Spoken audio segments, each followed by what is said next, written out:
Hello vlog! Welcome to my guys! Ang video natin ngayon, tayo ay magpa-pump down ng aircon. Siyempre, unang gagawin, tanggalin ng mga takip, yung service valve cap, tanggalin natin yan.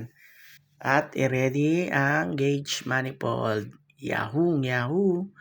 So, i-connect natin yung gauge manifold dyan sa may service valve. Bibilisan ko na para mabilis. Yan. After nyan, itong hinawakan ko, ang tawag yan suction, at ito naman ang liquid line. So, pag magpa-pump down tayo guys, uunahin natin isasara itong liquid. Yan. Tandaan nyo yung maliit na pipe, yan ang liquid. So, simulan natin. Kailangan umaandar yung compressor. Saraduhan natin unti-unti yan. Yan. At mapapansin nyo guys, pag nakasara na yan, yung ating gauge manifold, yung pointer nun is pa-vacuum. Bababa siya. Papunta ng -30. Ayan, nakita nyo yan? Bumaba siya. Sa zero yan pero pag nag-vacuum na yan, pupunta na siya sa negative. Ibig sabihin, yung mga preon, pumapasok na sa system.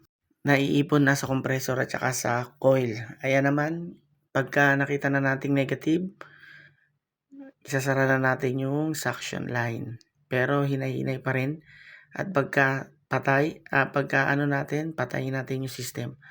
Huwag natin pabayaang tumakbo. So, disconnect muna natin yung electrical niya. Tandaan nyo guys, lagi kayo magsa-safety.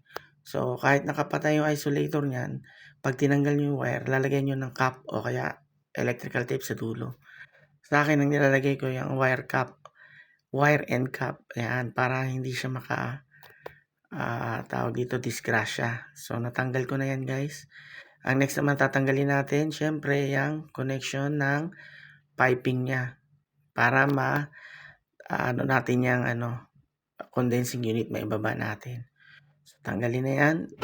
Tandaan laging takpan ng mga butas para hindi mapasukan ng kung anong dumi man. Dumi, alikabok, or moisture, pati ang pipe kasi iiwanan natin yan. So, yun lang guys. Ganun lang ang kasimple ang mag-system pump down. Bye-bye!